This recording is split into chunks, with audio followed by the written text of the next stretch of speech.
um deste? Sou louca pelo meu.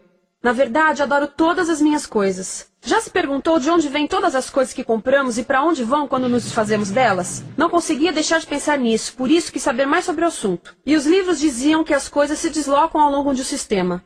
Da extração para a produção, para a distribuição, para o consumo e para o tratamento de lixo. Isso tudo se chama a economia de materiais. Bem, estudei um pouco mais. Eu passei 10 anos viajando pelo mundo atrás de pistas de onde vêm as nossas coisas e para onde vão. E sabe o que eu descobri? Esta não é toda a história. Falta muita coisa nessa explicação.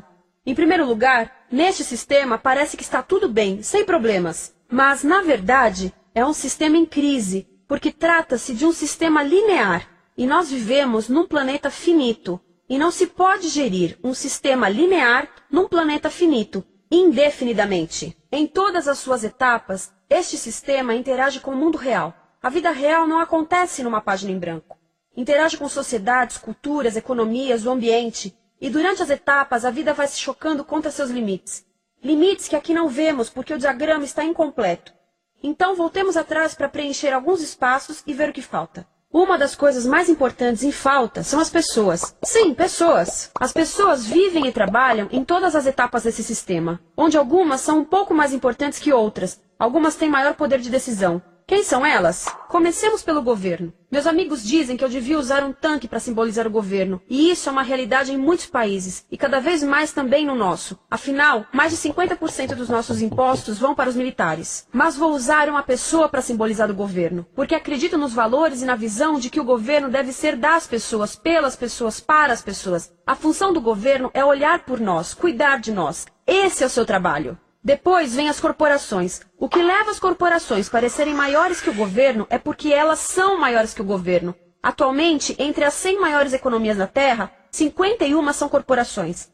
À medida que as corporações foram crescendo, em tamanho e poder, assistimos a uma pequena mudança no governo, como se estivessem mais preocupados com o bem-estar deles do que com o nosso. Muito bem, então vejamos o que mais falta nessa imagem. Começaremos pela extração, que é uma palavra pomposa para exploração de recursos naturais, que por sua vez é uma palavra pomposa para destruir o planeta. A verdade é que cortamos as árvores, arrebentamos as montanhas para extrair os metais, consumimos toda a água e exterminamos os animais. Aqui enfrentamos o nosso primeiro limite. Estamos ficando sem recursos naturais. Estamos utilizando demasiados materiais. Sei que isto pode ser difícil de ouvir, mas é a verdade. Por isso temos que lidar com isso. Durante apenas as 3 últimas décadas, foram consumidos 33% dos recursos naturais do planeta. Desapareceram. Cortamos, minamos, perfuramos e destruímos o planeta tão depressa que estamos debilitando a capacidade do planeta para sustentar o nosso modo de vida. Onde eu vivo, nos Estados Unidos, resta-nos menos de 4% da nossa floresta original. 40% dos cursos de água estão impróprios para o consumo. E o nosso problema não é apenas estarmos utilizando demasiados recursos, mas o fato de estarmos utilizando mais do que a nossa parte. Temos 5% da população mundial, mas usamos 30% dos recursos mundiais. Se todos consumissem ao ritmo dos Estados Unidos, precisaríamos de 3 a 5 planetas. E sabe uma coisa? Só temos um. Então, a resposta do meu país a essa limitação é simplesmente ir tomar dos outros. Este é o terceiro mundo, que alguém dirá tratar-se apenas de uma expressão para designar o local para onde foram as nossas matérias-primas. E o que é que acontece? A mesma coisa, destruição do local. 75% das zonas de pesca do planeta estão sendo exploradas ao máximo ou além da sua capacidade. Desapareceram 80% das florestas originais do planeta.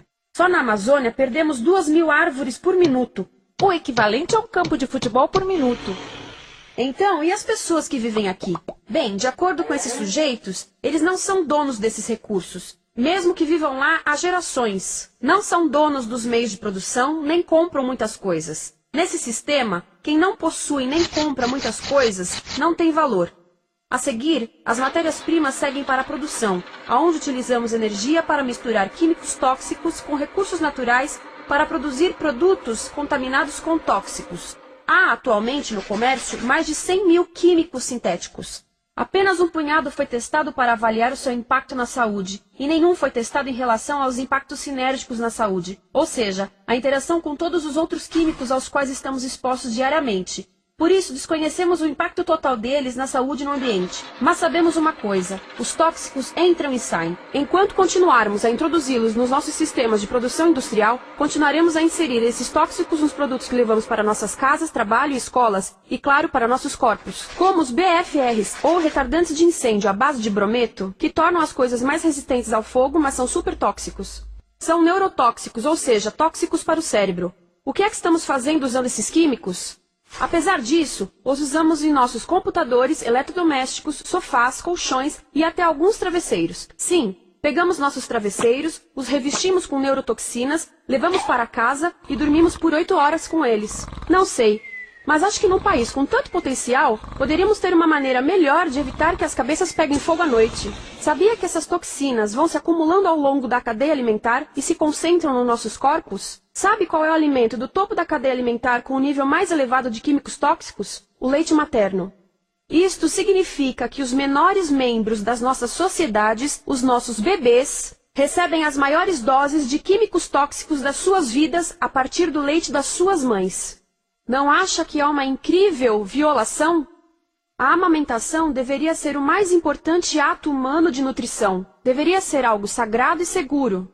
A amamentação continua a ser o melhor e as mães devem amamentar, mas nós deveríamos proteger esse ato. Eles deviam protegê-lo. Eu pensava que zelavam pelos nossos interesses. As pessoas que mais sofrem com esses produtos químicos são os trabalhadores das fábricas. Muitos são mulheres em idade reprodutiva que trabalham com toxinas que afetam a gestação, carcinogênicos e muito mais. Agora eu pergunto: que tipo de mulher em idade reprodutiva trabalharia num emprego deste, exposta a estas toxinas, a não ser uma mulher sem outra alternativa?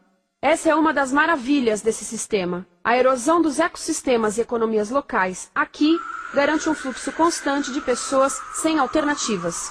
No mundo, há 200 mil pessoas por dia se deslocando de ambientes que as sustentaram ao longo de gerações para cidades, onde muitas vivem em bairros de lata, à procura de emprego, por mais tóxico que seja. Não só os recursos são desperdiçados ao longo desse sistema, mas também pessoas, comunidades inteiras são desfeitas. Sim, as toxinas entram e saem. Muitas delas saem das fábricas em produtos, e muitas mais saem como subprodutos, ou poluição, e estamos falando de muita poluição. Nos Estados Unidos, as indústrias admitem liberar mais de 1.800.000 quilos de químicos tóxicos por ano. Deve ser muito mais, porque isso é o que eles admitem. Trata-se de outro limite, porque quem quer ver e respirar 1.800.000 quilos de químicos tóxicos por ano? Então o que eles fazem? Mudam as fábricas poluidoras para o estrangeiro, para poluir outros países. Mas, surpresa, grande parte dessa poluição volta para nós trazida pelo vento. E o que acontece depois de todos os recursos naturais serem transformados em produtos? Passam por aqui, para a distribuição, o que significa vender todo o lixo contaminado com toxinas o mais rápido possível. Aqui, o objetivo é manter os preços baixos, com as pessoas comprando os produtos em constante movimento. Como eles mantêm os preços baixos? Pagam salários baixos aos trabalhadores das lojas e restringem o acesso aos seguros de saúde sempre que podem. Tudo se resume em exteriorizar os custos. O verdadeiro custo da produção não se reflete no preço. Em outras palavras, não pagamos aquilo que compramos. Outro dia estive pensando nisto. Ia a caminho do trabalho e queria ouvir as notícias. Por isso entrei numa loja para comprar um rádio. Encontrei um pequeno rádio verde e engraçado que custava $4,99. Na fila do caixa pensei, como $4,99 podem refletir o custo da produção e transporte desse rádio até ele chegar nas minhas mãos? O metal deve ter sido extraído na África do Sul. O petróleo provavelmente do Iraque. O plástico produzido na China e talvez montado por uma criança de 15 anos numa fábrica do México. $4,99 não paga nem o aluguel do espaço ocupado na prateleira, nem parte do salário do empregado que me atendeu, ou as viagens de navio e caminhão que o rádio fez. Foi assim que eu percebi que eu não paguei o valor do rádio. Então, quem pagou? Estas pessoas pagaram com a perda do espaço dos seus recursos naturais. Estas pagaram com a perda do ar puro, com o aumento de doenças como asma e câncer. As crianças do Congo pagaram com o seu futuro, pois 30% delas abandonam a escola para trabalhar nas minas de coltan, um metal que usamos em aparelhos eletrônicos baratos e descartáveis. Estas pessoas pagaram por não ter direito ao seguro de saúde. Ao longo desse sistema, pessoas contribuíram para que eu comprasse o rádio por $4,99.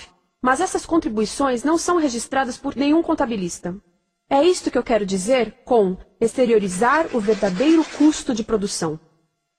E isso nos leva à seta dourada do consumo. O coração do sistema, o motor que impulsiona. É tão importante proteger esta seta que se tornou prioridade daqueles dois sujeitos.